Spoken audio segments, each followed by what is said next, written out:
menyampaikan selamat datang dan selamat beribadah kepada jemaat sekalian, baik yang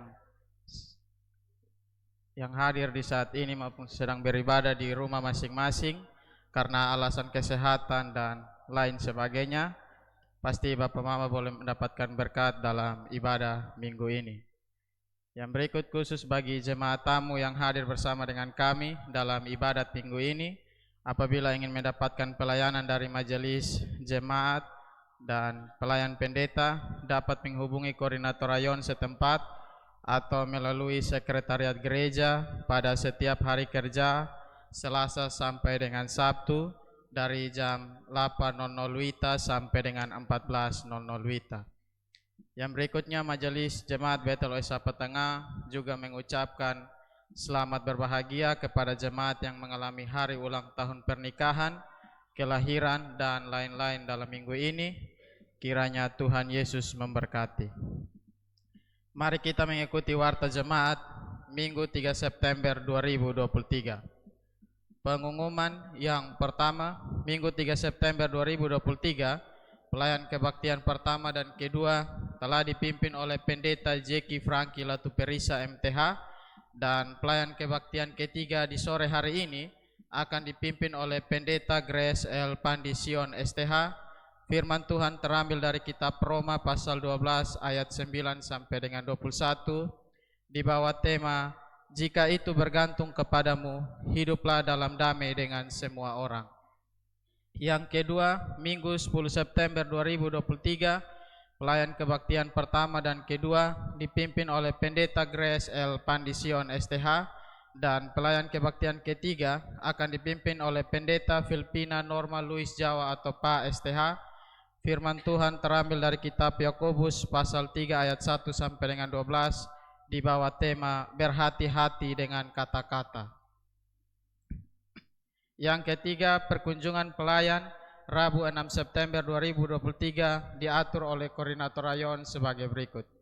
Pendeta Grace L. Pandision STH melayani di rayon 15 di keluarga Bapak Parmenas Lite. Pendeta Filipina Norma Luis Jawa atau Pa STH melayani di rayon 21 di keluarga Bapak Adi Dehan. Pendeta Jeki Franky Latuperisa MTH melayani di rayon 4 di keluarga Bapak Sakarias Pelo.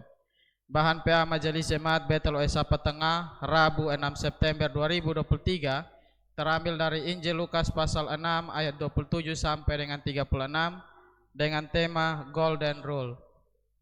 Yang keempat, yang bertugas dalam liturgi kebaktian utama diatur sebagai berikut. Minggu 10 September 2023, yang bertugas dalam kebaktian utama pertama adalah lansia, kebaktian utama kedua adalah vokal grup katekisasi, dan kebaktian utama ketiga adalah vokal grup rayon 17.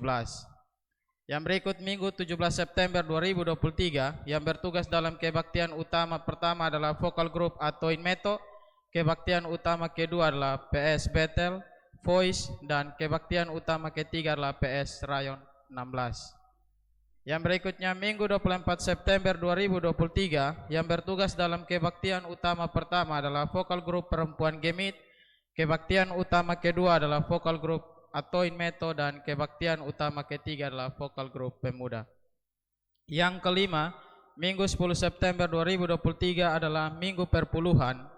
Karena itu mohon mendekatkan jemaat dalam memberi perpuluhan pada setiap minggu perpuluhan di samping kotak perpuluhan yang terdapat di depan altar. Kami juga akan menambahkan 2 kotak perpuluhan lainnya di pintu depan gereja dan di atas balkon. Mari kita memberi perpuluhan sebagaimana firman Tuhan dari kitab Maleakhi pasal 3 ayat yang ke-10.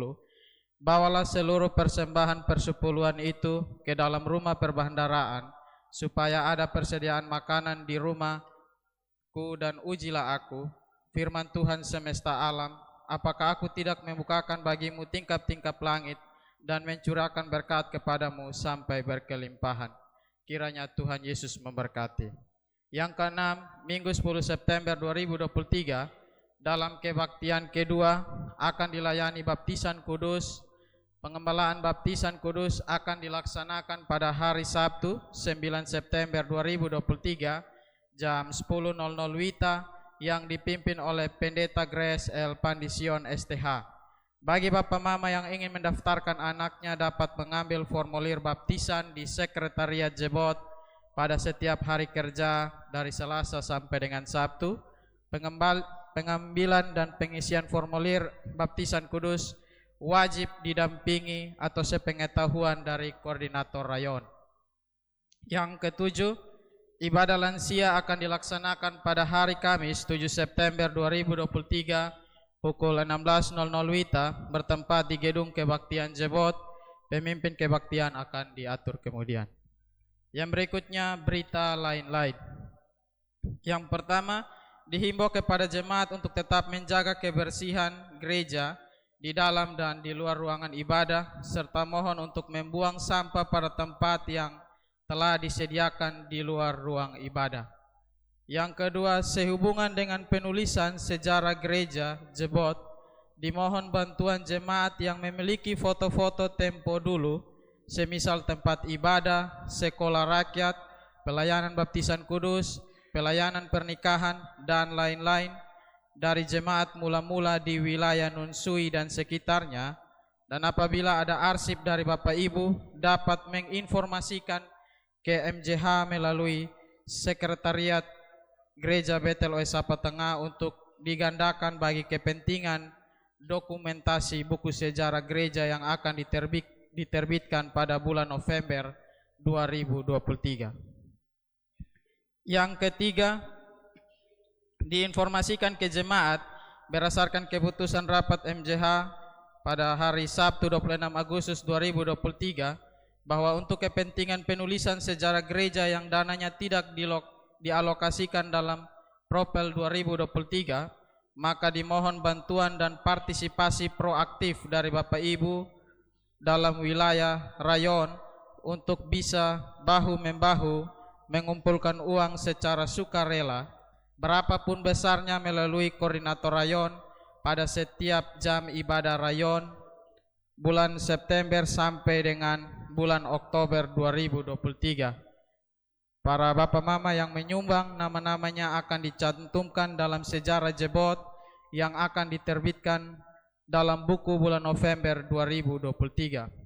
Perlu diketahui besarnya dana yang dibutuhkan dari jemaat sejumlah 30 juta rupiah yang terdiri dari 25 juta rupiah untuk biaya penelusuran data-data jemaat periode pelayanan 2013 sampai dengan 2023 dan penulisan buku sejarah gereja sementara yaitu uangnya itu sementara sebesar 5 juta rupiah digunakan untuk pencetakan 50 buah buku sejarah gereja Jebot pada tahun 1875 sampai dengan tahun 2023 yang berizin ISBN.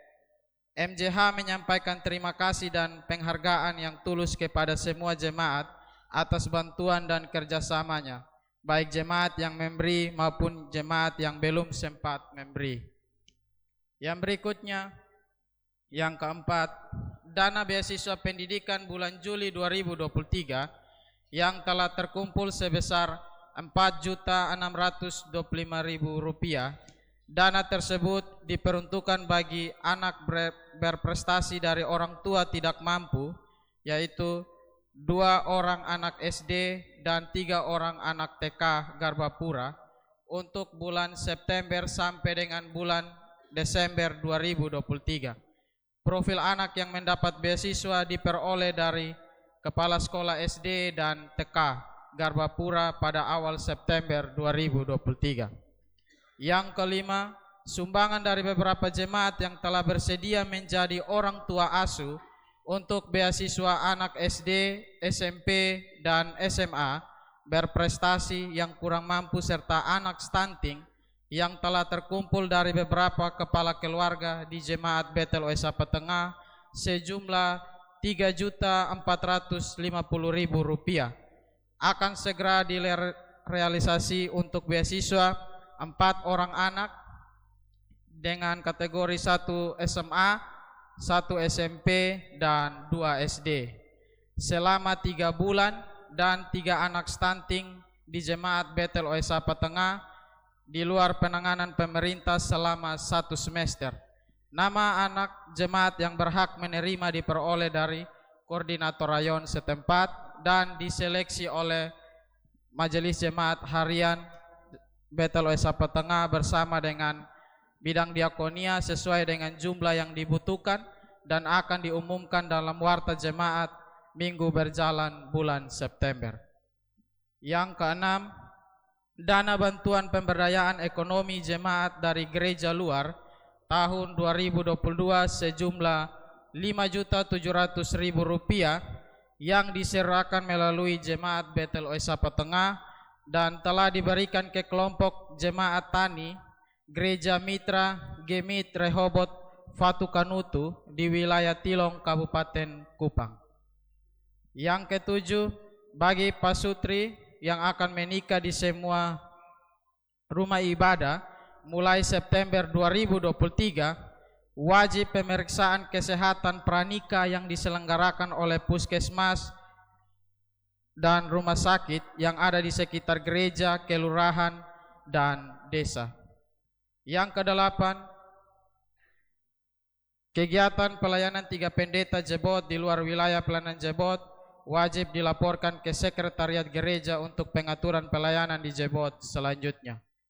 Yang kesembilan, mata jemaat Hermon Helangdohi Klasis Pantar Timur pada Minggu 10 September 2023 akan mengadakan basar makanan khas Alor. Karena itu dimohon dukungan dan partisipasi jemaat ya untuk maksud tersebut. Yang berikutnya info keuangan. Yang pertama, saldo rutin per 25 Agustus 2023 sebesar Rp20.702.758. Penerimaan rutin 25 Agustus sampai dengan 1 September 2023 sebesar Rp48.596.453. Pengeluaran rutin 25 Agustus sampai dengan 1 September 2023 sebesar Rp30.826.000. Saldo rutin per 1 September 2023 sebesar Rp31.473.211. Yang kedua, saldo pembangunan per 25 Agustus 2023 sebesar Rp125.537.957. Penerimaan pembangunan 25 Agustus sampai dengan 1 September 2023 sebesar Rp4.140.000. Pengeluaran pembangunan 25 Agustus sampai dengan 1 September 2023 sebesar Rp10 juta. Saldo pembangunan per 1 September 2023 sebesar Rp119.677.957. Yang berikutnya ada 2 surat masuk yang ada dalam warta hari ini, yaitu yang pertama dari Majelis Sinode Gemit nomor terlampir perial surat Panmil kepada yang terhormat Majelis Klasis Harian Segemit, dan yang kedua Majelis Jemaat Harian Segemit masing-masing di tempat. Salam kasih Kristus. Semoga kami dapat menjumpai Bapak Ibu dalam keadaan damai sejahtera. Semoga kami, kita bersyukur atas pimpinan Tuhan Yesus Sang Pemilik dan Kepala Gereja, maka pemilihan Majelis Sinode periode 2024-2027 telah berhasil melakukan penjaringan hingga penetapan calon sementara Majelis Sinode periode 2024-2027. Oleh karena itu, melalui surat ini kami mohon Bapak Ibu dapat mewartakan dan mendoakan nama-nama calon sementara Majelis Sinode periode 2024-2027 oleh segenap anggota Jemaat Gemit. Untuk kepentingan itu, kami lampirkan surat permohonan Panmil nomor 04/Panmil MS/Agustus/2023 tertanggal 31 Agustus 2023. Kami mohon agar kita terus mendoakan proses selanjutnya hingga penetapan calon tetap dari pemilihan Majelis Sinode periode 2024-2027 pada sidang Sinode Gemit yang ke-35 di Sabu Raijua. Demikian surat pengantar ini kami sampaikan. Atas perhatian dan kerjasamanya kami sampaikan terima kasih. Tuhan Yesus Sang Pemilik dan Kepala Gereja selalu menolong kita semua.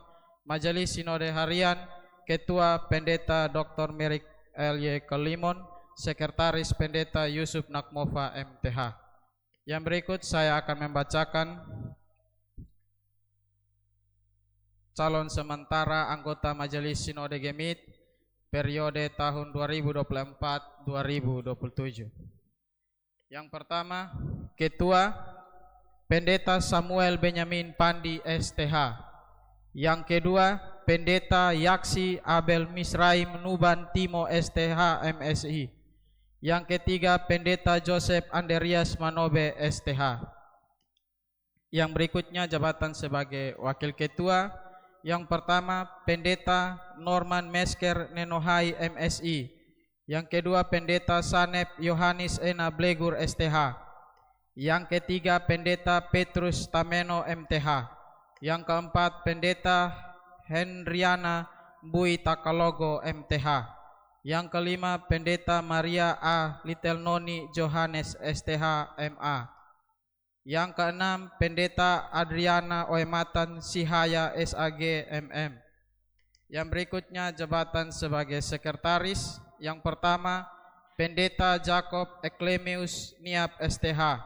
Yang kedua, Pendeta Lai Abdi Karya Wenyi MSI. Yang ketiga, Pendeta Betseba Jacqueline Nunhitu MTH. Yang berikutnya jabatan sebagai wakil sekretaris. Yang pertama, Pendeta Yunus Kai Tulang MTH. Yang kedua, Pendeta Yulian Widodo MTH. Yang ketiga, Pendeta Yorim Yosafat Kause STH. Dan yang keempat, Pendeta Jeskiel Pinat MTH. Yang kelima, Pendeta Simrat Karmani MTH. Yang berikutnya jabatan sebagai bendahara. Yang pertama, Penetua Yefta Sanam SE MM. Yang kedua, Penetua Lambertus Johannes Mboik SE. Yang berikutnya jabatan sebagai bidang politik. Yang pertama, Penetua Insinyur Emilia Julia Nomleni. Yang kedua, Penetua Mateus Victor Mesak STH MA. Yang ketiga, Penetua Doktorandus Alexander Ena MSI. Yang keempat, Penetua Dr. Uksam B. Selan SPI MA. Yang berikutnya jabatan sebagai bidang pendidikan. Yang pertama, Penetua Dr. Fredrik Abia KD SPD MPD. Yang kedua, Penetua Dr. Harun Yeremia Natonis MSI. Yang ketiga, Penetua Dr. Insinyur Ayub UI Meko MSI. Yang keempat, Penetua Dr. Insinyur Rodialek Polo MSI. Yang berikutnya jabatan dalam bidang hukum. Yang pertama, Penetua Liven Rafael SH MHum. Yang kedua, Diaken Freedom Y Raja SH. Yang ketiga, Penetua Beni Katnijanto Manuta Opan SP SH MH. Yang keempat, Penetua Dorce Wehelmina Puling Bola SH. Yang kelima, Penetua Dr. Joneri Bukit SH MH MKN. Yang keenam, Penetua Esther Margarita Mantoan STH. Yang berikutnya jabatan dalam bidang ekonomi. Yang pertama, Diaken Ivan Raymond Rando Esos. Yang kedua, Penetua Dr. Roland Panggidae SSI Teol MM. Yang kedua, surat masuk yaitu Panitia Konser Rohani. Nomor terlampir perlihar permohonan pada yang terhormat KMJ Seklasis Kota Kupang Timur, Kota Kupang Barat, Kota Kupang Tengah, dan Kupang Barat masing-masing di tempat. Salam Damai Kristus. Yayasan Persekutuan Remaja Elim akan menyelenggarakan konser rohani Yesus Penolongku dengan artis ibu kota Ruth Sahanaya pada tanggal 16 September 2023 di Auditorium Graha Cendana atau Undana Dana hasil dari konser ini akan digunakan bagi biaya operasional SMK Kristem Elim Nekmese dan untuk pembangunan gedung ibadah Gemit Jemaat Paniel Koro Oto Nekmese Klasis Amarasi Timur. Yang berikut tentang penjualan tiket dimaksud dengan klasifikasi kelas. Yang pertama VVIP, VIP, eksekutif, dan bisnis. Bagi yang ingin memperoleh tiket dapat menghubungi Bapak Edi Usmani. Yang berikutnya khusus bagi jemaat yang bersedia untuk menjual tiket ini secara langsung kepada anggota jemaat dapat memesannya kepada Bapak Edi Usmani, nomor terlampir, dan akan diberikan fee sebesar 5% dari hasil penjualan. Demikian permohonan kami. Atas perhatian dan kesediaannya kami ucapkan terima kasih. Disertai doa Tuhan Yesus memberkati dalam melaksanakan tugas pengabdian dan pelayanan. Yang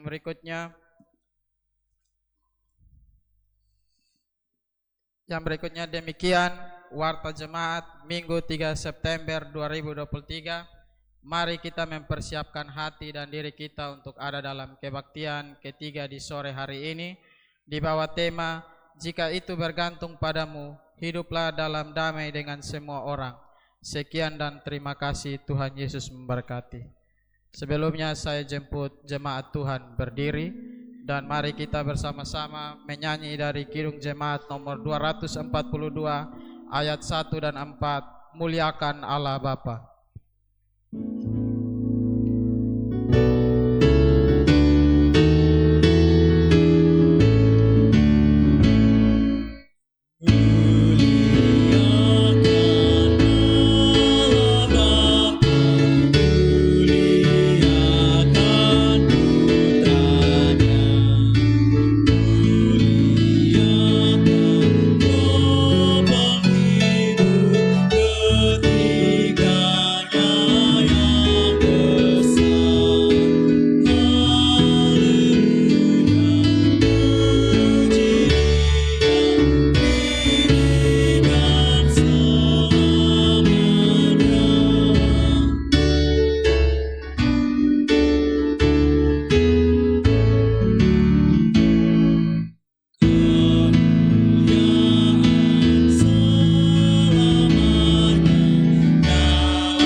Dalam nama Bapa, Anak, dan Roh Kudus.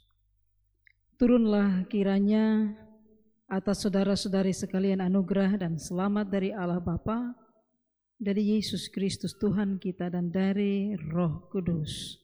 Amin. Silakan duduk. Nats yang menuntun kita dalam kebaktian kita pada sore hari ini terambil dari kitab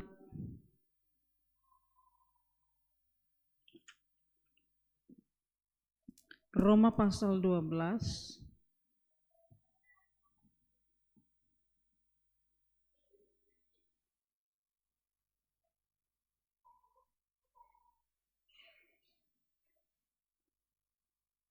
Roma pasal 12 ayat yang ke-17. Kitab Roma pasal 12 ayat yang ke-17.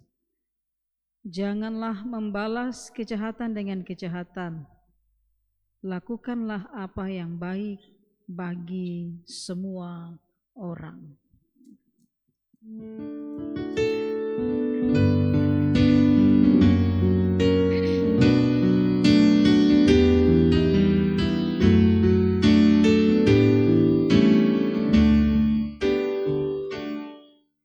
Saat ku tak melihat jalanmu, saat ku tak mengerti rencanamu,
Marilah kita merendahkan diri di hadapan Tuhan dan mengaku dosa kita kepadanya. Kita ada dalam saat teduh.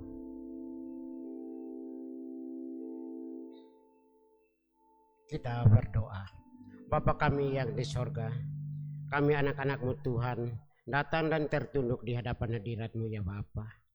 Kami menyadari Tuhan bahwa dalam aktivitas kehidupan kami setiap hari, banyak sekali dosa yang kami perbuat, baik di dalam dosa pikiran, perkataan, dan ternyata dalam perbuatan kami. Di mana dosa-dosa itu Tuhan telah menyakiti hati Tuhan yang paling kudus dan menyakiti hati sesama di sekitar kami. Oleh karena itu kami memohon, ya Bapa, kasihanilah kami, ampunilah kami, karena hanya di dalam nama Yesus Kristus kami berdoa. Amin.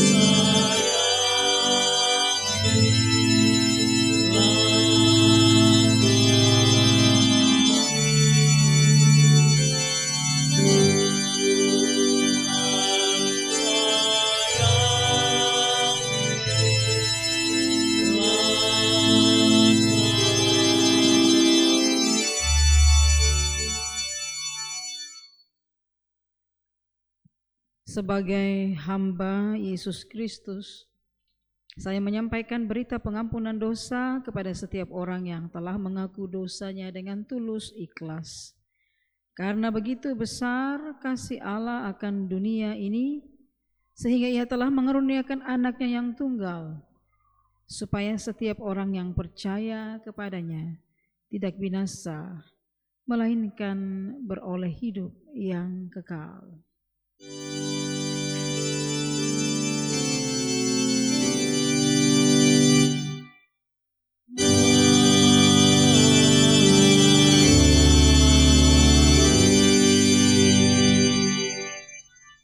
Jemaat Tuhan dijemput berdiri. Ya Tuhan, bukakanlah bibir mulut kami,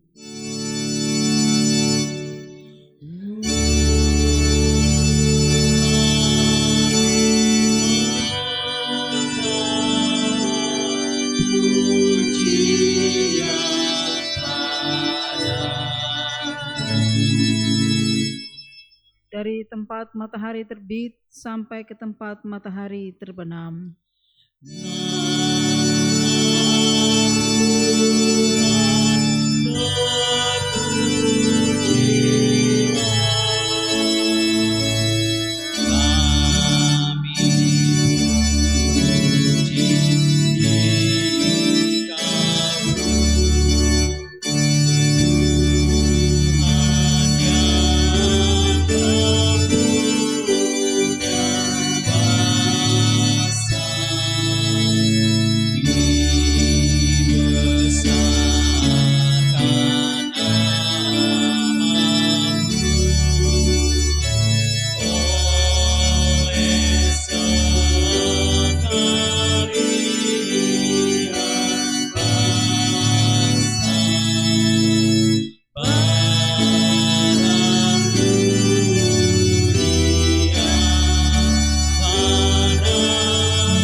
Silakan duduk kembali.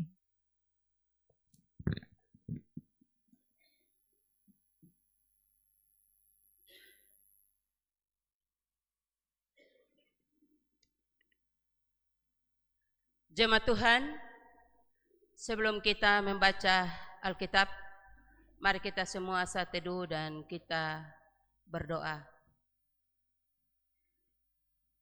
Kita berdoa. Segala puji dan syukur dan hormat kami datang kepadamu ya Allah. Kami mengucap syukur atas anugerah-Mu yang sempurna dalam setiap kehidupan kami. seminggu lamanya Tuhan melindungi memberkati kami sampai dengan saat ini. Dan saat ini Tuhan, kami sudah memuji dan membesarkan nama Tuhan. Tiba saatnya kami rindu untuk mendengarkan sabda dan kebenaran Tuhan di dalam setiap kehidupan kami. Mari Bapa memberkati dan menolong kami, urapi hati dan pikiran kami dengan roh hikmat Tuhan, sehingga sebentar apa yang disampaikan oleh hamba-Mu yang telah Tuhan utus bagi kami saat ini, biarlah benar-benar datang daripada Tuhan sendiri bagi kami. Ampuni segala dosa dan kesalahan kami Bapa, berfirmanlah bagi kami, karena kami siap mendengarkan kebenaran Tuhan. Di dalam nama Tuhan Yesus yang adalah firman yang hidup itu, kami berdoa. Amin. Firman Tuhan yang akan menyapa kita pada saat sore hari ini, terpilih bagi kita surat Paulus kepada jemaat Roma, Roma pasal 12 ayat 9 sampai ayat 21. Roma pasal 12 ayat 9 sampai ayat 21. Jika kita sudah mempersiapkannya, mari kita semua bangkit berdiri.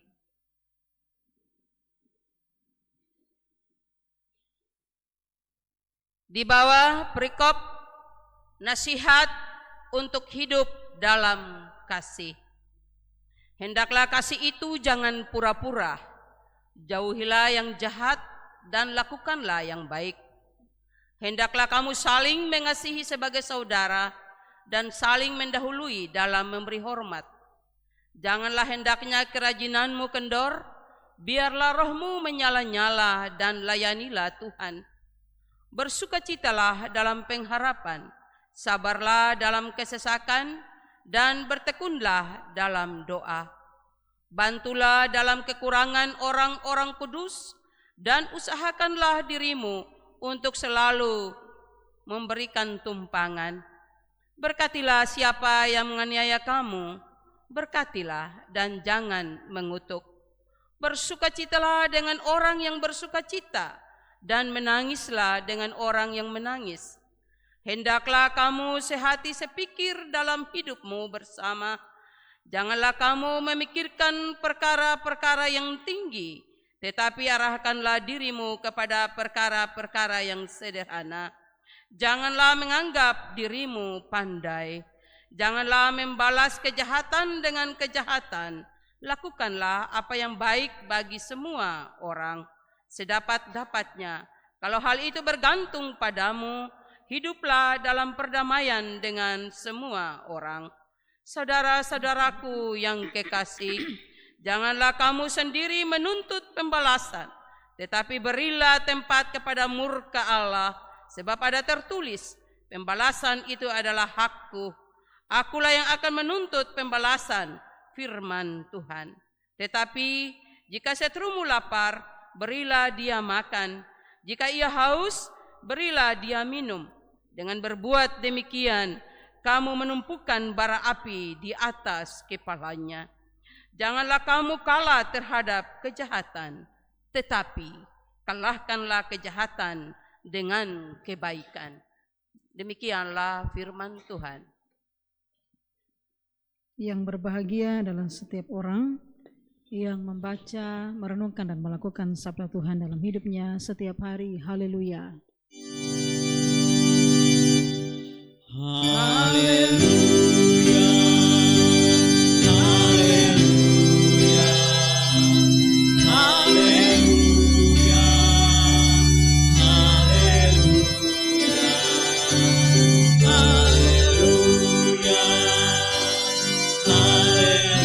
haleluya, haleluya.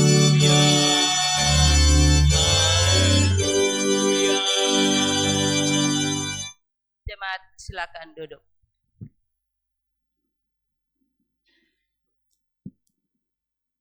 Shalom. Salam sejahtera buat kita semua, saudara-saudariku seiman dalam kasih Kristus. Firman hari ini dengan tema, jika itu bergantung padamu, jika itu bergantung kepadamu, hiduplah dalam damai dengan semua orang.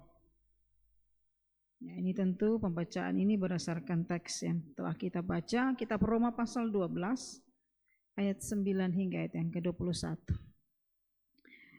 Bapak-bapak semua, banyak kali kita membaca teks ini, hal yang paling kita lupakan adalah bahwa teks ini ditulis untuk suatu konteks jemaat kota. Waktu itu Roma adalah ibu kota dari Kekaisaran Romawi. Kota yang maju dengan jumlah populasi manusia sekitar 1 juta orang, pusat pemerintahan di mana kaisar tinggal bersama para senat, pusat ekonomi di mana masyarakatnya terbagi dalam kelas, ya, kelas atas sampai para budak. Lalu bagaimana dengan kekristenan? Saudara, Injil berhadapan dengan tantangan di mana meski orang Roma itu terkenal sangat toleransi, sangat toleran, namun mereka keras dalam satu hal.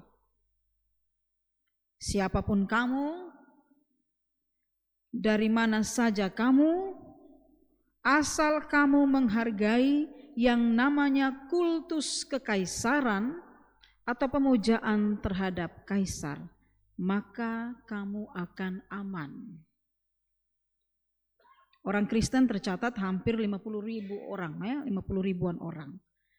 Mereka adalah komunitas tersembunyi yang beribadah di rumah-rumah. Dan inilah soalnya. Orang Kristen selain adalah kelompok minoritas yang harus berhadapan dengan berbagai kemajuan dan intrik politik, mereka tidak pernah toleransi untuk menyembah kaisar. Mereka mengakui kaisar, tetapi bukan untuk disembah. Karena bagi mereka, karena bagi orang Kristen, yang disembah hanya Tuhan Yesus.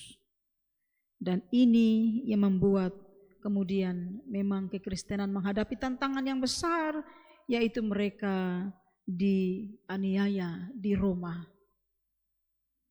Nah, saudara, sebagai rasul, Paulus tentu mendengar banyak jeritan penganiayaan.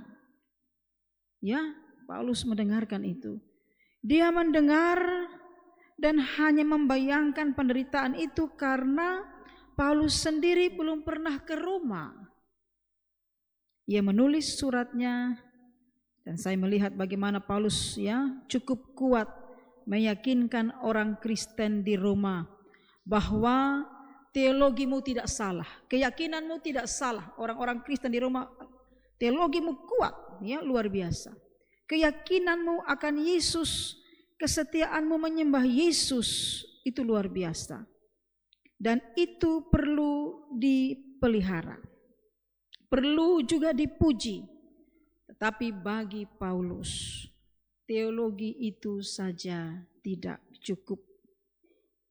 Agama itu sehebat apapun tidak bisa hanya dalam tataran konsep. Perlu ada aksi pembeda sebagai kekuatan keyakinanmu dalam hidup setiap hari. Jadi Paulus puji mereka karena mereka punya iman kuat, tetapi Paulus bilang jangan hanya teori. Sebab teori belum cukup. Yang paling penting itu adalah engkau harus membedakan tentang siapa dirimu sebagai orang Kristen harus beda. Bedanya itu bagaimana? Yaitu bagaimana kita Paulus memohon jemaat benar-benar kuat, benar-benar melakukan firman itu dalam keadaan setiap keadaan suka maupun duka. Nah, karena itu saudara, saya melihatnya dalam refleksi ini, bagaimana Paulus menyebut 3 fondasi kekristenan dalam kehidupan setiap hari. Tentu ini dalam kaitan dengan pergumulan iman yang dialami oleh orang Kristen pada waktu itu. Ada 3 fondasi kekristenan yang perlu kita lakukan sehari-hari. Pertama, yaitu fondasi kasih. Ya, kita baca tadi di situ, fondasi kasih. Hendaklah kasih itu jangan pura-pura. Tidak boleh ada kemunafikan dalam kasihmu. Kasih ya kasih. Mengasihi orang lain ya mengasihi. Tidak boleh pakai campur dengan munafik. Kalau sumunafik itu bukan kasih. Ya, sumunafik itu mungkin dia punya nama berbeda. Mengapa? Kalau kita bicara tentang Allah, maka ada satu atribut yang melekat pada Allah, yaitu kasih. Itu mutlak. Allah itu kasih. Kasih Allah itu menyelamatkan, bukan untuk menghancurkan, apalagi membinasakan. Kasih Allah tidak datang dengan tawaran syarat seperti yang dibawa Kaisar Roma dengan tawaran Pax Romana, atau dengan sebutan damai sejahtera oleh Roma. Ya, kasih Allah bukan seperti itu, bukan seperti istilah Pax Romana, kasih atau damai sejahtera dari Roma, oleh Roma. Kasih Allah itu mengarahkan kita untuk menemukan kembali rasa dan cinta tulus sebagai manusia yang sejati. Kita manusia kan butuh kasih, kan Bapak semua, amin. Dasarnya manusia itu dia butuh kasih. Soalnya suka yang ribut-ribut, soalnya suka yang aneh-aneh, soalnya suka yang palsu. Mengasihi ya mengasihi. Kita katakan, kita puji orang bahwa engkau cantik, ya engkau cantik ya betul-betul itu karena kita lihat dia wajah cantik menurut kita. Bukan karena supaya kita bilang, mari kau puji dia supaya dia kayak makan puji. Mari kau bilang dia baik, dia hebat, dia cantik, dia manis, dia luar biasa, supaya kau aman-aman begitu. Padahal mungkin kau soalnya suka. Mari kau puji dia bahwa dia baik, dia hebat, dia luar biasa. Supaya apa? Kau supaya dia makan puji, kau supaya dia artinya kau lihat, oh ternyata ini orang pun tak kuat le. Nah begitu misalnya. Jadi kita mengasihi, artinya mengasihi itu karena kita tahu bahwa setiap manusia itu dianugerahkan Tuhan untuk ya punya kerinduan untuk dicintai, dikasihi. Manusia itu adalah manusia yang punya rasa untuk dikasihi. Saudara, kota dengan kehidupan individu, ya ini kan konteks, kalau kita lihat konteks pembacaan ini kan ini di kota ya. Kota dengan kehidupan individu, kompetisi dan persaingan. Di kota itu ada banyak intrik, banyak politik, pertarungan ekonomi, bisa menjadi ruang di mana manusia kehilangan rasa dan cinta yang sejati. Saudara, kalau di kota itu intrik politik tinggi. Beda dengan di kampung. Mungkin di kampung juga ada, tapi versinya beda-beda ya. Ya, saudara coba kalau kita lihat kita di kota ini, coba saudara perhatikan bagaimana politikus memainkan politiknya, bagaimana juga di kehidupan kita, bahkan persekutuan juga itu ada, kompetisi, persaingan, pertarungan, intrik dan seterusnya itu ada. Dan karena itu di ruang-ruang publik itu, di ruang-ruang kota itu kita melihat manusia akan kehilangan rasa dan cinta yang sejati.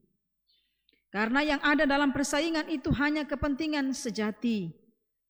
Bahkan siap atau tidak siap, ada 2 gelombang tsunami yang akan terus menghantui kita dalam kemajuan ini, yaitu tsunami media sosial dan tsunami kecerdasan buatan. Siap atau tidak siap, nilai-nilai relasi kita sedang diatur oleh penasihat lain, guru lain, oknum lain yang mengatur generasi-generasi kita, yaitu media sosial. Siap atau tidak siap, mesin-mesin yang kita ciptakan, baik internet, komputer, laptop, 4G, 5G, chip, robot, satelit akan mengendalikan kecerdasan kita. Tetapi berhati-hatilah, mesin itu semenarik apapun nasihatnya, secanggih apapun nikmatnya, mereka tidak memiliki rasa kasih. Saudara bergantung pada yang mesin-mesin itu, secanggih apapun, kata-kata yang indah sekalipun yang kita lihat di media sosial itu, saya mau katakan kepada kita, dia tidak memiliki rasa kasih yang esensi. Tidak memiliki rasa kasih yang substansial dari sebuah kasih. Saudara, oke lah, kita mendengarkan banyak nasihat di media sosial. Tapi media sosial itu, ya katakan Facebook lah, HP Android yang kita pegang setiap hari. Apakah Android itu bisa membelaimu? Apakah Android itu bisa memelukmu? Apakah Android itu bisa berdoa bagimu, berempati bagimu ketika engkau mengalami susah dan penderitaan? Apakah dia bisa berbicara dengan kita face to face dan mengatakan, teman, sahabat, saya dukung engkau dalam doa untuk pergumulanmu. Ingat, mesin tetap mesin, HP tetap HP, robot tetap robot. Sekalipun robot yang sekarang itu begitu canggih luar biasa, tetapi dia tetap robot. Dia tidak punya hati kasih. Amin. Benda apapun yang engkau cintai di rumahmu, yang engkau pelihara, yang engkau junjung tinggi, yang engkau hargai, emas sekalipun, perak sekalipun yang paling berharga, mutiara yang paling luar biasa sekalipun, dia tidak memiliki rasa kasih yang sejati. Amin. Cinta yang tulus itu kita hanya bisa hadapi, kita bisa dapat itu dari orang-orang yang dekat dengan kita, yang hidup dengan kita, yang memiliki nafas, yang memiliki roh. Dan itulah yang harus menjadi pergumulan bagi kita. Ya, Injil tidak hadir di satu kota agar satu kota mengkampanyekan Kristus, membuat KKR besar dengan pertobatan yang instan. Injil hadir untuk menunjukkan bagi dunia bahwa dalam kondisi apapun kamu jangan kehilangan rasa cinta dan tulus. Karena itu Injil hadir di ruang-ruang kamar tidur supaya memastikan bahwa suami istri yang terikat satu daging tidak terikat dalam rasa yang salah dan cinta yang munafik. Itu baru betul. Jangan karena kita PKKR dengan kemewahan yang besar, kita dengar khotbah yang luar biasa yang ini, kemudian kita oke, kita bertobat hari ini. Nah itu pertobatan, ya kalau pertobatan itu terus baik. Kalau pertobatan yang cuma instan, ya kita akan puji saja. Oh itu KKR hebat, oh itu dia punya musik hebat, dia pun pencahayaan luar biasa, orangnya banyak, kayaknya hidup dan seterusnya. Jangan sampai Injil hanya mati di situ sah. Injil harus ada di ruang-ruang yang menghadirkan cinta kasih yang sesungguhnya. Injil hadir dalam relasi keluarga agar keluarga itu tidak formal, tidak menjadi keluarga karena pakai seragam. Suami istri setiap hari pakai seragam, anak-anak pakai seragam. Ya, tapi jadikan mereka benar-benar kekeluargaan yang memiliki rasa dan hati, yaitu saling peduli dan memperhatikan dalam semua keadaan. Jangan sampai potong pakai seragam di luar, di rumah tacu periuk dong ada melayang. Lalu gunung apa pakai seragam? Di luar bilang mami, papi, masuk dalam rumah bilang Fafi, asu. Nah, Injil di luar hebat, Injil dalam rumah terbongkar. Begitu. Jadi kita stuck pada yang formal-formal itu. Kita stuck. Jadi saya kadang-kala suka bertengkar dengan Pak Pendeta. Saya bilang, mari kau jahit baju seragam, mari tidak seragam-seragam dulu, ke seragam hati sah. Jangan pas seragam kelebe-lebe sah. Saya kan bilang, kau kenapa kau laki bini? Jangan terlalu ikut-ikut. Ke seragam hati sah. Karena kalau potong pakai seragam, potong di luar, potong ke ini, tapi di dalam nih potong ada, betiti mati. Bukan berarti bahwa kau boleh pakai seragam. Silahkan pakai seragam, tapi seragamkan hati juga. Jangan seragamkan kita pakaian saja. Begitu. Jangan di luar kita mesra, kita naik motor sampai nungging, sampai orang Niki bilang tolek, atau artinya bilang, wih itu nungging betul-betul punya. Dalam rumah sampai ke turun motor langsung, pak. Nah, makanya saya bilang, di luar kita hebat, tapi dalam rumah Injil tidak menjadi nyata. Injil itu hanya sesuatu yang dikondisikan untuk ya formal begitu ya.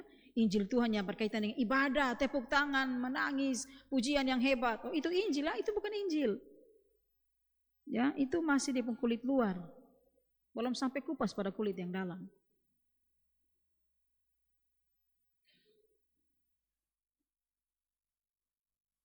Injil hadir dalam persekutuan agar kita tetap menjaga kasih Allah.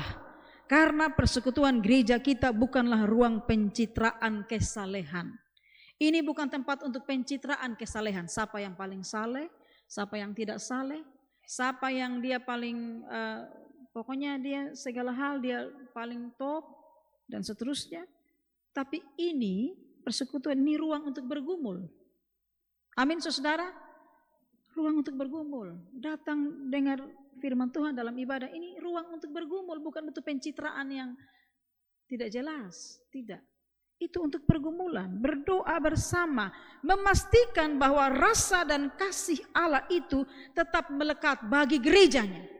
Bahwa kasih Allah itu tetap mencengkram gerejanya. Supaya kita tidak ada dalam ruang-ruang pergumulan yang munafik. Supaya kita tidak ada dalam pencitraan-pencitraan yang palsu. Pencitraan-pencitraan atau kesalehan-kesalehan yang palsu yang hanya menunjukkan kulit-kulit luar. Nah itu, jadi itu kita pastikan itu ya. Jadi yang dimaksudkan 3 fondasi yang pertama, fondasi pertama itu fondasi kasih itu. Jadi kasih bukan pameran saja, bukan dipamerkan, tetapi kasih harus menjadi Injil, atau Injil itu harus menjadi kebutuhan yang real bagi setiap orang di dalam hati. Ya, itu kita coba untuk melakukan itu. Yang kedua, sukacita. Saya banyak sekali mendengar orang kalau minum-minum keras, goyang sampai pagi, duduk mete, bercerita tentang berbagai isu dunia, nasional, lokal, bahkan isu kehidupan orang di sekitar. Mereka selalu bilang, nah ini kan happy-happy, ini kan senang-senang, ini bagian dari sukacita, daripada kita bikin rusak diri untuk hal-hal yang tidak jelas. Saya bilang silahkan. Tapi yang mau saya soroti ini adalah konsep tentang sukacita. Sukacita itu pertama-tama bukan kesenangan atau ketergila-gilaan pada kesenangan diri. Sukacita itu adalah kesenangan atau ketergila-gilaan kita pada kesenangan Kristus. Tuhan senang apa baru potong tergila-gila dengan itu. Bukan dengan dunia. Sukacita Kristus. Kita tergila-gila dengan sukacita Kristus. Jangan kita tergila-gila dengan dunia pun sukacita. Karena kalau tergila-gila dengan dunia pun sukacita, ya minum sampai mabok. Baru kita bilang ini kan happy-happy, ini kan senang-senang. Ini kan ya kita refreshing. Ya refreshing, tapi jangan sampai kita terjebak pada dunia. Apa itu sukacita Kristus? Sukacita Kristus itu adalah menangislah bersama orang yang pantas menangis, dan bergembiralah bersama dengan orang yang pantas bergembira. Tetapi apa yang terjadi di kehidupan kota? Ternyata ada orang menangis, tapi yang lain bergembira. Bahkan orang bergembira jika ada orang yang menangis. Kan begitu. Media sosial menjadi ruang yang membuat orang lain tidak bisa tidur. Ya, mete sampai pagi, bermain Facebook sampai pagi. Ada kok yang di sini begitu. Kemarin saya tiba-tiba balas orang po WA, hampir siang saya bangun begini, saya belum balas orang po WA. Lalu ini orang balas, pendeta belum tidur. Maksudnya cuma kebetulan terbangun. Pasti orang pikir mam tua mete ini sampai pagi dia bermain Facebook ini.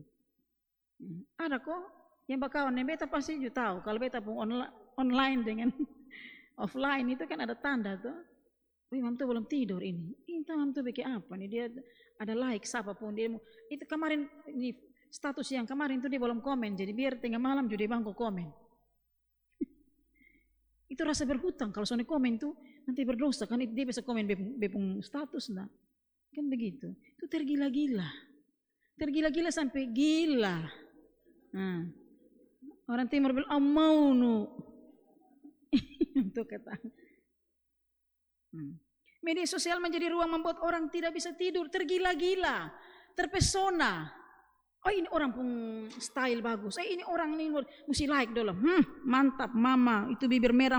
Mantap, itu anting. Mantap. Kalau son like nanti son bisa tidur. Atau kalau kotong su pakai style bagus baru su taruh di Facebook itu kan kotong penasaran. Siapa yang like ya? Ternyata dia like ya. Nah, dia like ya. Son like besok lihat, aduh kok nyembol mana? Ini orang son like, biasa like dia punya, mana son like dia punya. Maka kita gila sudah di tempat tidur. Kadang-kala suami ada seti-seti kau bilang, weh mama berhenti sudah. Oh lu tunggu nanti besok sabar lu punya. Jadi kadang-kala kau harus ada dalam hal-hal seperti itu. Media sosial membuat ruang, membuat orang-orang lain bisa merampas sukacita kita. Ruang yang merampas sukacita orang lain dengan berbagai fitnah dan hinaan. Karena itu Paulus bilang, jangan berpikir melampaui apa yang bisa kamu pikirkan. Apa maksudnya? Pastikan bahwa sukacita kita tidak diatur oleh dunia ini. Amin. Sukacita jangan diatur oleh dunia. Jangan dunia merampas sukacita kita. Saya sering kali berdoa, saya suka pakai itu kata. Tuhan jangan biarkan sukacita dunia ini merampas kita pun sukacita. Sukacita Tuhan jangan dirampas oleh sukacita dunia. Biar Tuhan pun sukacita itu lebih daripada sukacita dunia. Karena itu memang teori-teori ini kita harus bangun dengan baik. Ya, supaya kita tidak ada di ruang-ruang yang kemudian kita ditindas. Karena hanya supaya kita terlena dengan sukacita-sukacita dunia. Jangan kejar sukacita yang di luar kemampuanmu. Gaya pakaian, tren fashion, barang mewah menjadi godaan untuk membuat orang lain merasa sukacita. Jangan terpengaruh dengan foto mesra, lalu semua dinding Facebookmu penuh dengan kemesraan. Padahal realitasnya kita saling melukai. Gereja tidak boleh terjebak dengan sukacita palsu. Pastikan kita selalu ada dengan mereka yang menangis dan bergembira bersama dengan mereka yang bergembira. Itu yang dimaksudkan dengan sukacita. Jadi sukacita itu adalah ketika lihat orang stres, ketika lihat orang susah, kita bisa pergi ke bawah omongan dia dan kemudian dia pemuka jadi merah, dia pemuka jadi bagus, dia pemuka jadi cerah ketika kita ada di situ. Ketika kita lihat dia pun hidup susahnya jelas lagi, kita pergi dan kita sentuh dia, kita rangkul dia, kita pegang dia pun badan, kita bilang kakak kuat dan seterusnya. Itu yang dimaksudkan dengan sukacita. Bergembiralah bersama dengan mereka yang bergembira, tapi juga menangislah bersama dengan mereka yang menangis. Itu sukacita yang sempurna. Bukan sukacita dengan pujian-pujian yang palsu, supaya orang kemudian menyukai kita hanya karena pujian-pujian itu. Hati-hati. Yang ketiga, jangan membalas kejahatan dengan kejahatan. Ketika Paulus menulis bagian ini, saya kira Paulus benar-benar menahan nafas. Paulus tahu bahwa jemaat Roma adalah jemaat yang susah karena penganiayaan. Jadi Paulus kasih nasihat ini, tapi Paulus tahan nafas. Wih, beta kasih nasihat ini, nasihat baik mah. Wih, beta tahu dong keadaan, tapi ini nasihat tetap harus dikasih tahu. Saya bilang Paulus menahan nafas karena saya pernah mengalami kondisi ini. Anak saya sewaktu itu, anak saya yang pertama Shalom, namanya Shalom, tapi kita bisa panggil ikut apapun nama jadi bilang Feki. Dia bilang begini, mama, beta pun kawan pukul sama beta. Saya tanya kenapa? Dia pembawa poin hilang tapi dia tuduh saya yang ambil. Takut dia pukul beta. Jadi saya WA, dia bilang, habis kakak bikin apa? Kakak diam sah. Dia bilang, iya toh, kok beta diam sudah mah. Saya bilang, kok jangan diam mah. Kakak badan besar begini, ini fight sekali kok dia headache. Kakak pun tinggi, ini kakak berat hampir 100 kilo ini. Kakak hardik dia. Tapi dia bilang begini, kok tadi malam mama doa, kok bilang jangan balas kejahatan dengan kejahatan. Lalu mama suruh dia fight sendiri. Nah, ke mana nih? Memang ikut yang mana? Tadi malam mama berdoa lain, pagi mama suruh beta ini bilang lain, mama lupa tadi malam mama berdoa. Saya bilang, oh iya betul, tadi malam baru baca firman kau nasihat, amin, dia dipegang itu. Nah ternyata saudara yang dikasih Kristus, ini fondasi ketiga yang paling kuat. Makanya saya bilang, Paulus tahan napas. Ketika dia mengatakan ini, karena dia tahu itu jemaat dalam penganiayaan besar, kekristenan tidak diterima. Mau beribadah, mau ini susah. Ini kok kaisar yang paling utama, suruh sembah kaisar. Nah. Dia tahan nafas ketika dia menyampaikan pesan ini. Ya, nah, tapi ini justru fondasi yang paling berat. Saya dan saudara ini kan manusia yang bebas dan memiliki hak otonom. Kita mau bikin apa saja. Kita mau pukul orang, jangan mau bikin apa sampai. Bema tampar lu, jangan mau bikin apa sampai. Bema pukul lu, beta bisa pukul lu. Kan otonom toh. Siapa melarang lu? Lu maki orang juga, siapa melarang selalu? Itu lu pun hak. Kita manusia ini kan manusia otonom. Mau bikin apa, siapa mau kritik dengan bahasa yang kasar juga. Kau mau memilih apa? Kau dia pun hak. Bahkan presiden pun orang sana pusing, biar ke pejabat negara tertinggi, seorang misalnya dibilang pelongok na, bingung na, linglung na. Bayangkan seorang bisa omong apa saja. Kan dia otonom na. Orang bisa bilang ini pendeta putar balik, ini pendeta munafik. Ambil apa? Kok dia otonom? Dia pun suka, kok dia pun mulut na. Siapa mau tahan sendiri? Ya, itu manusia otonom. Jadi dia punya suka, dia mau omong apa, dia terserah. Nah, kita adalah manusia yang, karena itu sebenarnya di lain sisi juga kita harus sadar bahwa selain otonom, itulah egoisnya kita sebagai manusia. Otonom tapi egois. Coba sekarang Bapak semua, sekarang ini kita foto bersama. Ya, kita foto bersama. Lalu lihat hasilnya. Saya begini kan ini saya pun diri. Kalau orang foto habis, kan saya selalu banyak yang tahu tuh kalau foto habis, tunggu bila dihasil dulu. Tunggu. Foto ceklak kesukai cik cik cik cik begitu. Kemudian foto habis, tunggu. Kakak Den, mari sini, Mama lihat hasil dulu. Begitu lihat hasil apa yang terjadi saudara? Saya akan zoom, saya lihat sabab muka lebih dahulu. Coba sabab muka yang dilihat lebih dahulu. Mau nih kalau foto sabab muka lebih dahulu. Pasti mau nih pemuka deh. Tunggu, lihat muka Mama lebih dahulu. Nanti orang lain tuh belakang. Yang penting kita muka dulu. Rambut mata tak tutup kosonde. Kan begitu. Iya kata orang ini pasti begini nih sudah nih. Ke Oli. Pasti foto kan. Sini tung lihat hasil dulu. Tuh lihat dong. Yang lihat di pertama tuh udah langsung gresion pemuka, mata tertutup kok, rambut ada tafrui kok, kacamata ada miring kok. Ulang. Di sana orang lain mata tertutup sana apa? Waktu dia posting tuh dia lihat di pemuka yang paling bagus. Orang ada sekali gini aja. Di sana yang penting di pemuka paling bagus. Dan beta paling suka begitu sebenarnya. Tapi memang kemana lah? Begitu sudah.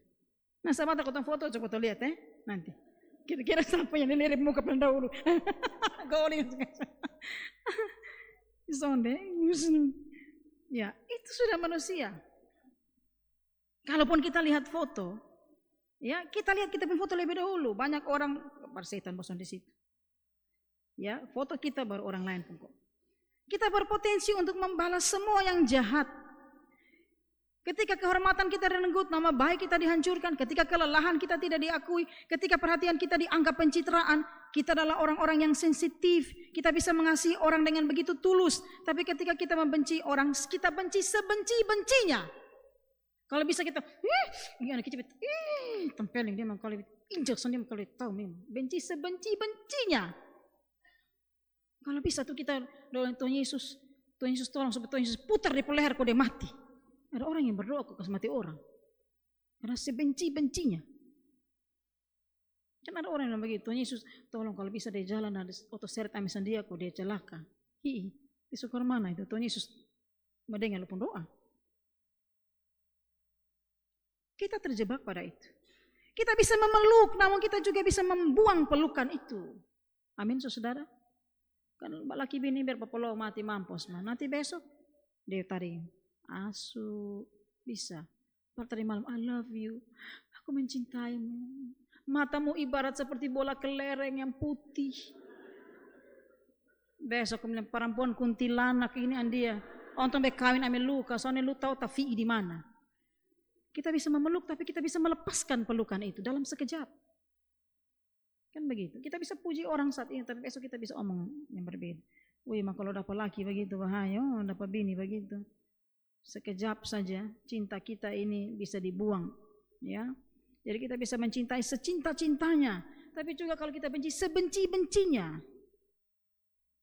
Meski kita bisa melakukan apa saja, ada bagian yang tidak boleh kita lupakan, ya, kata Paulus, jangan balas kejahatan dengan kejahatan. Amin.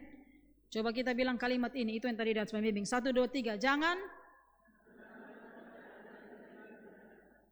Saya dengar ada yang telan. Coba kita bilang 1, 2, 3, jangan. Ya Tuhan, dengarkanlah doa-doa hamba-hambamu, dan kalau mereka berdosa, kami berdosa, kembalikanlah kami ke jalan yang benar. Begitu. Jangan balas kejahatan dengan stop, jangan balas kejahatan dengan kejahatan.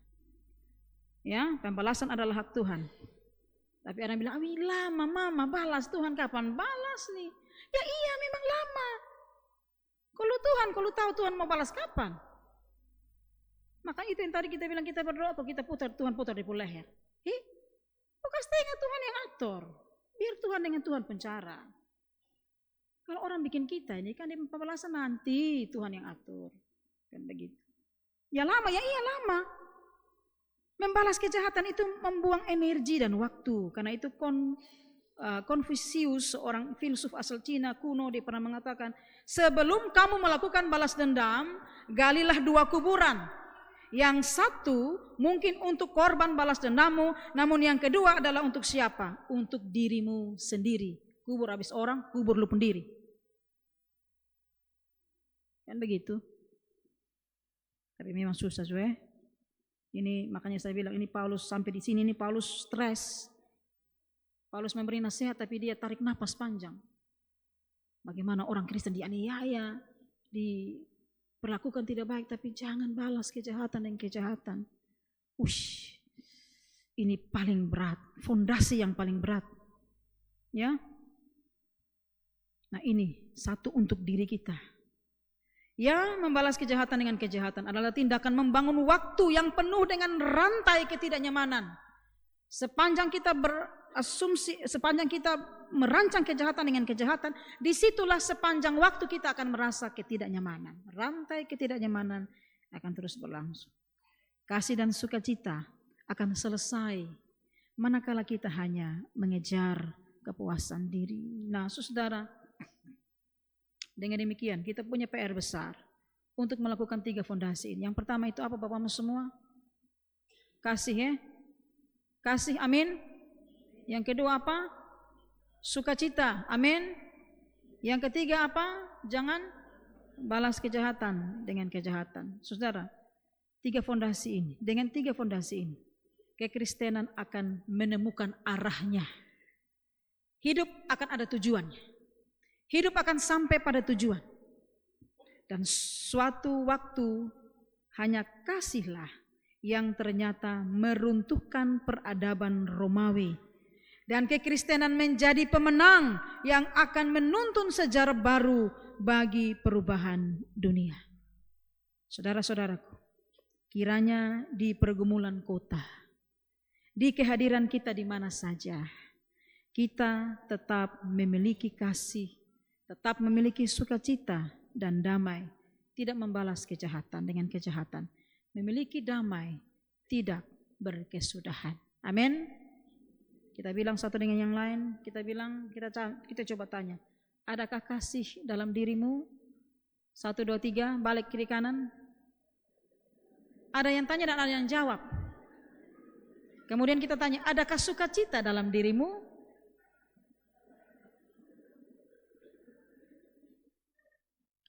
Pulanglah dan jangan balas kejahatan dengan kejahatan. Omong itu, 1, 2, 3. Ini lebar dong semulai. Ya, 3 fondasi, kasih, sukacita, jangan balas kejahatan dengan kejahatan. Tuhan memberkati kita dengan firman-Nya. Amin.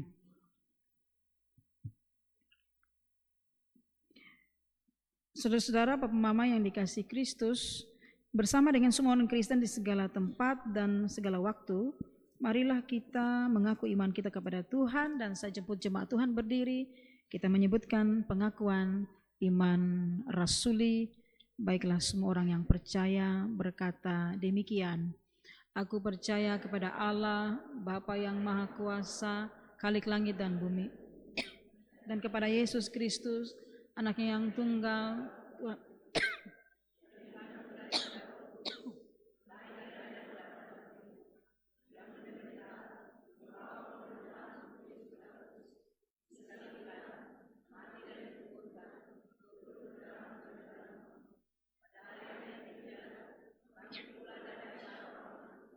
naik ke sorga, duduk sebelah kanan Allah, Bapa yang Maha Kuasa, dan akan datang dari sana untuk menghakimi orang yang hidup dan yang mati. Aku percaya kepada Roh Kudus, gereja yang kudus dan am, persekutuan orang kudus, pengampunan dosa, kebangkitan daging, dan hidup yang kekal.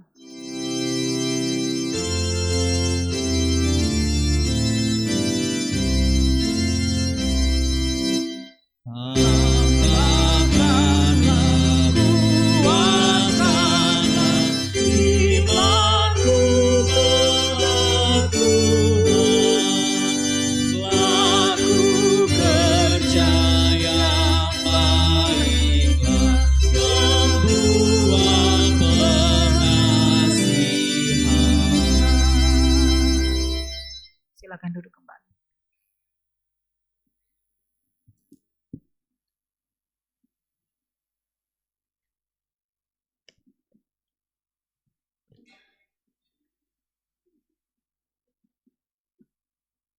Ya. Oke.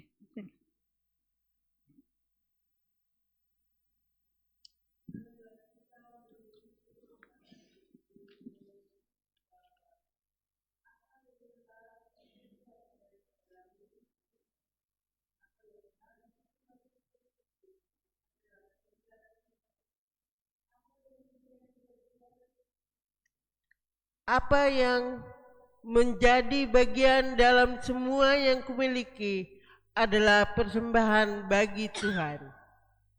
Mari kita berdoa.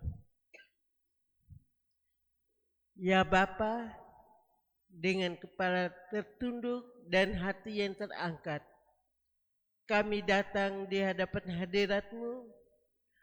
Kami akan membawa persembahan-persembahan kami, baik itu persembahan syukur, natsar, perpuluhan, dan juga persembahan hidup dan kehidupan kami. Ya Bapa, terimalah persembahan kami, layakanlah kami ya Bapa menurut kasih dan kehendak-Mu. Ampuni salah dan dosa kami, dalam nama Tuhan Yesus, persembahannya hidup, kami berdoa. Amin. Berkat-Mu turun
Saudara-saudara, kita mendengarkan persembahan pujian dari Saudara Yunir Benu, ya, dipersilakan untuk mempersembahkan pujiannya bagi kemuliaan Tuhan.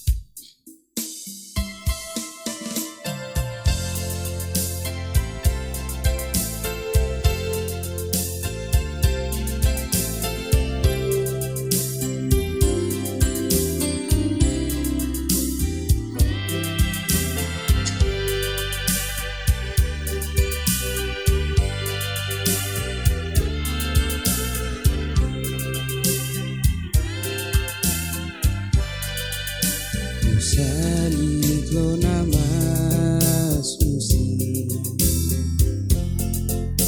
Anbi au moniki Meski au kauhin maka utenabi au lana moniti Aigunun kauhin usi Awaut mes mafena Au neka kulman kai sutai senekinkan milanan moni Mesau ufnek nok neuka Tuntauk man kau Yesus Au palsai neuko natuin ho saliti nama di au moni Mesau ufnek nok neuka Tuntauk man kau Yesus Au palsai neuko ngatuin ho saliti nama di au moni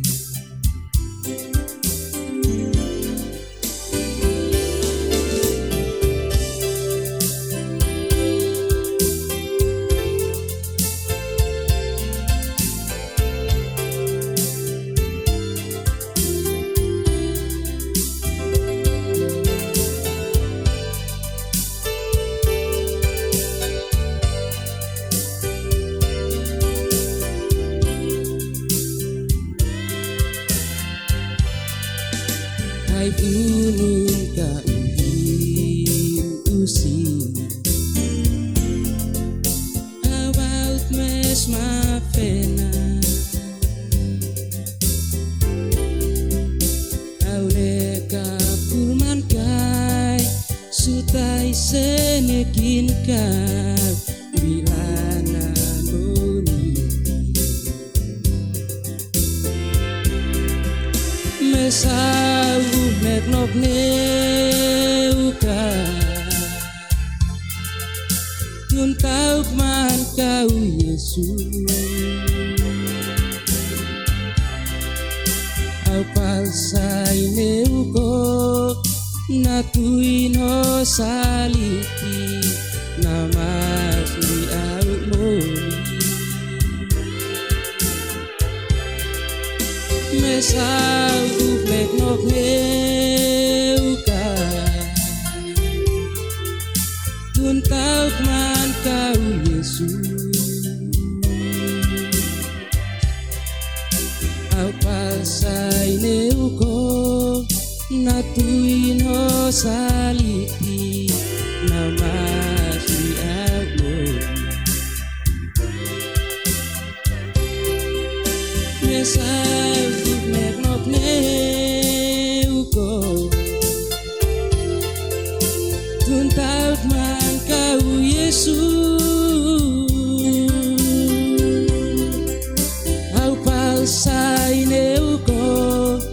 natuin ho saliti namas biau moni mesau nek nok neuko tuntau mak Yesus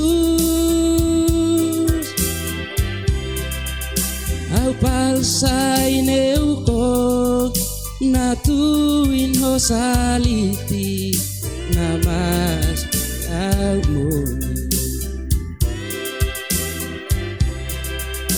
au palsai neuko natuin ho saliti namas au moni.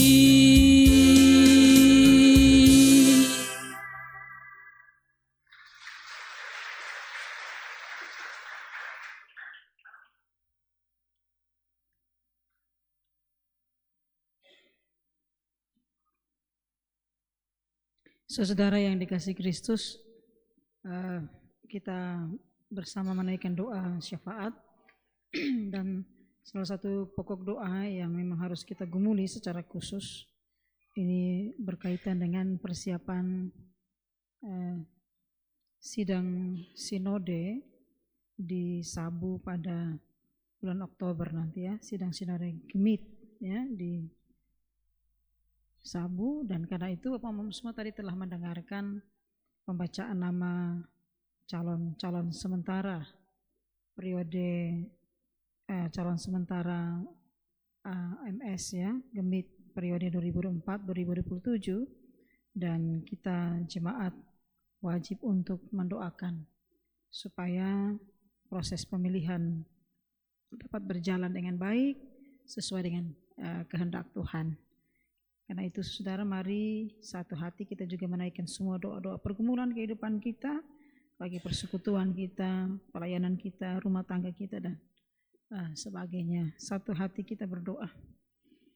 Ya Allah Bapa di sorga, Bapa dalam Kristus Yesus Tuhan, pemilik kehidupan, hari ini kami bersyukur kami boleh ada dan menikmati bait-Mu dalam persekutuan bersama-sama dengan orang-orang yang percaya kepadamu. Kami menikmati sukacita, kami bisa mendengarkan firman-Mu yang terus mengajarkan kepada kami tentang bagaimana kami mengutamakan kasih dan sukacita dalam persekutuan, dalam kehidupan membangun iman dan percaya kami kepada Tuhan. Bahkan kami juga dituntut untuk tidak membalas kejahatan dan kejahatan.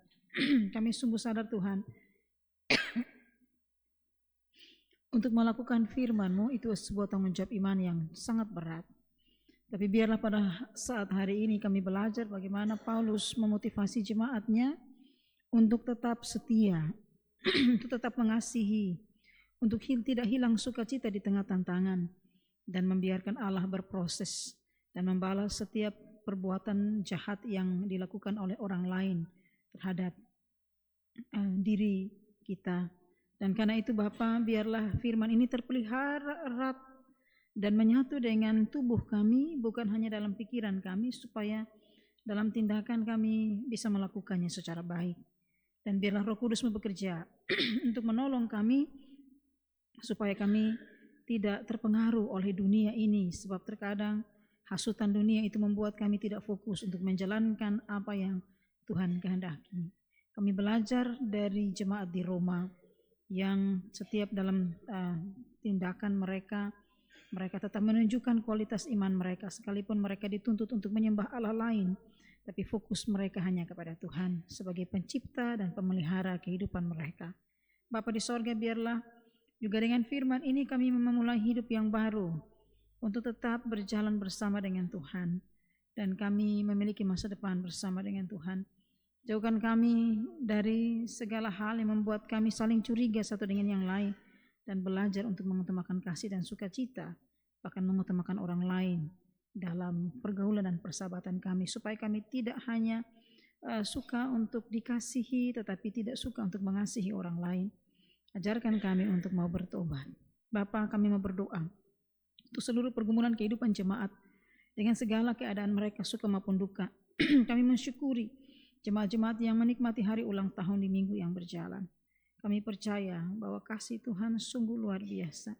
Dan karena itu biarlah Engkau tetap memelihara dan menuntun menolong anak-anak Tuhan dengan segala keberadaan mereka dalam rumah tangga, kerja dan karya, untuk peran-peran sebagai bapak, ibu, anak, sebagai orang-orang yang Tuhan tempatkan di rumah tangga untuk membantu, yang bekerja, menolong, dan Tuhan memberkati orang-orang tua kami yang senantiasa juga menjadi tanggung jawab iman kami untuk kami pelihara.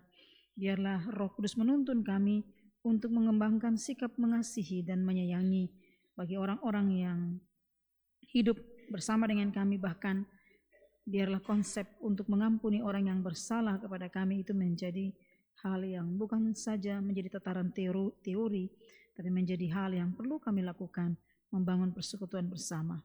Bapa, kami berdoa untuk pelayanan kami di Jemaat Bethel Sapa Tengah, semua yang Tuhan pakai, para pendeta, penatua, diaken, pengajar, semua orang yang Tuhan pakai melayani dalam kategori dan fungsional, teman-teman sahabat yang selalu setia dalam pelayanan sebagai koster, pegawai tata usaha, semua orang yang Tuhan pakai untuk mendukung setiap pelayanan-pelayanan, terutama dalam kebaktian pertama, kedua, dan ketiga di setiap minggu, teman-teman multimedia, bengkel liturgi, panitia hari-raya gerejawi, semua yang bekerja dan melayani Tuhan dengan potensi-potensi diri, mari Tuhan berkati.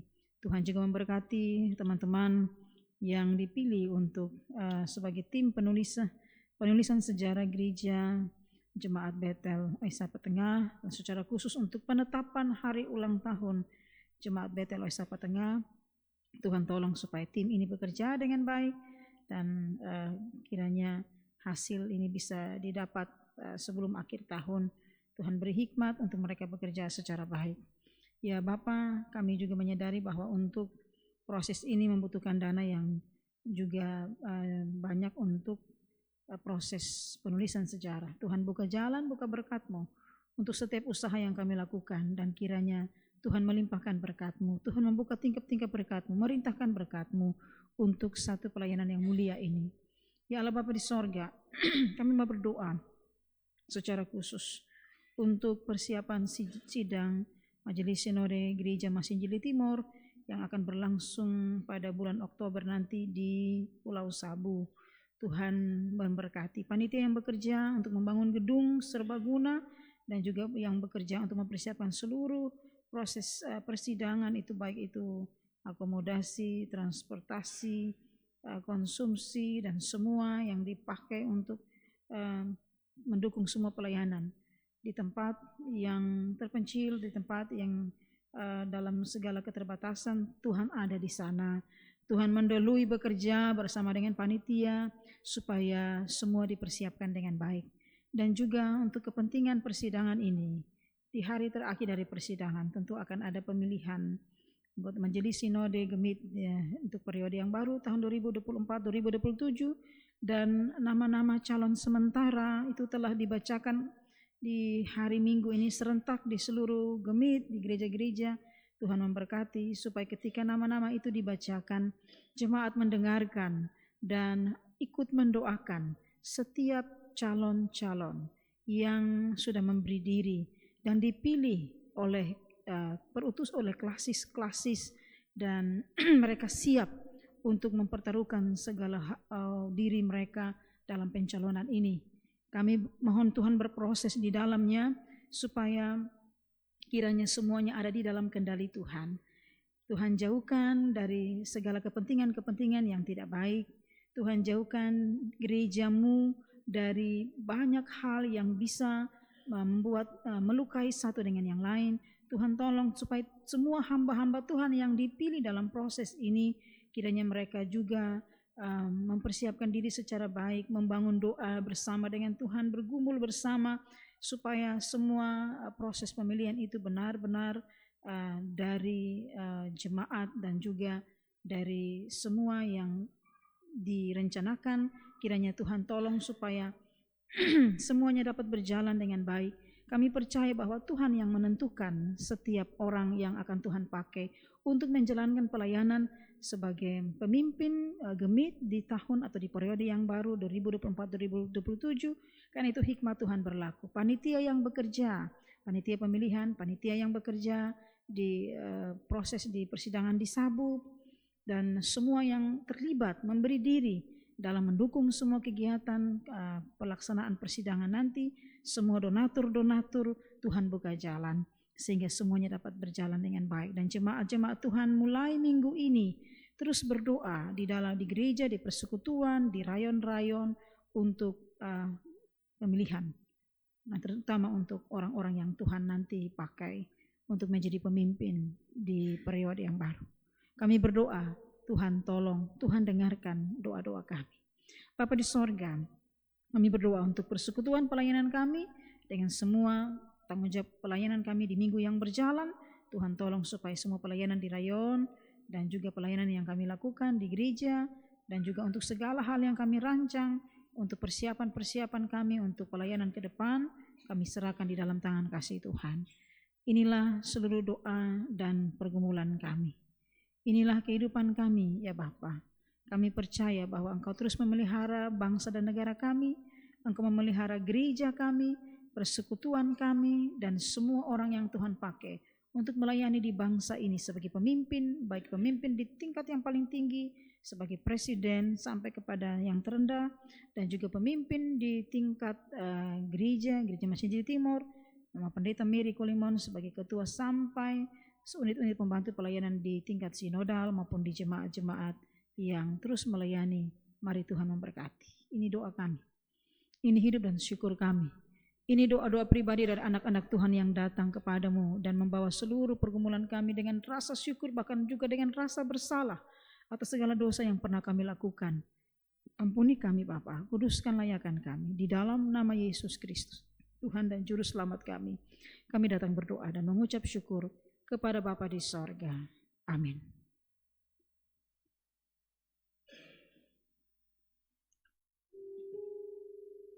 Saudara-saudara, saya mengajak kita semua berdiri.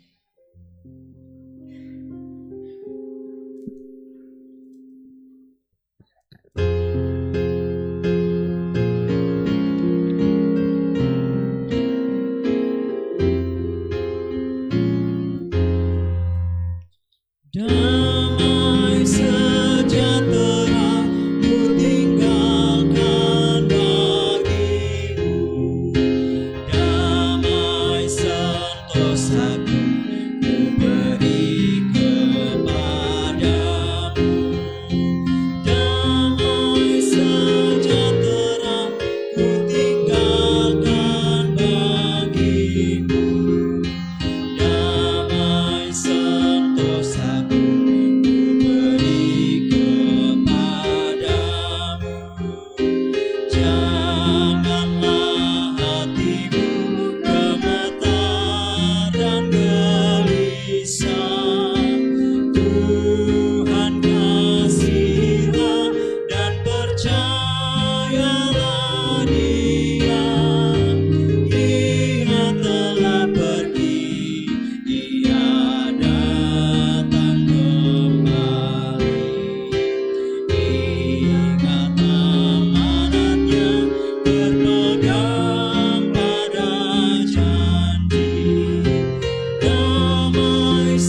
saudara-saudara pulanglah dengan selamat, arahkanlah hatimu kepada Tuhan, dan terimalah berkat-Nya.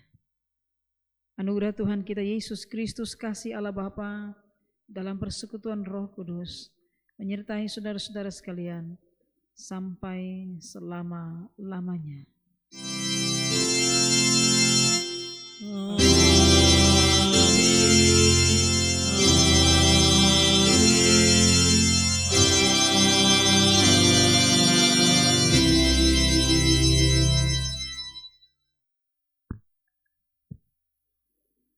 Jemaat Tuhan masuk dalam saat teduh.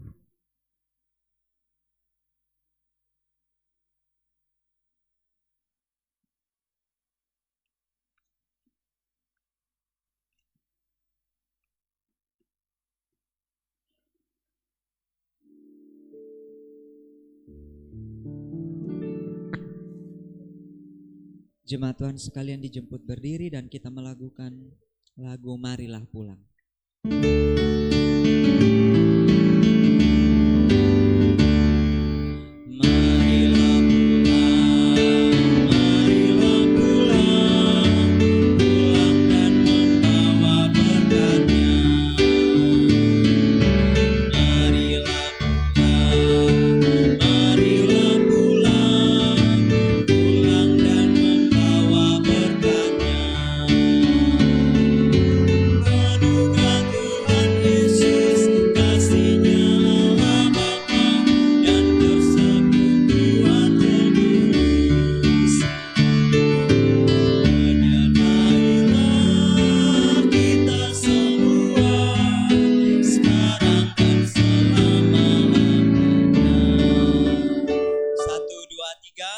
Shalom.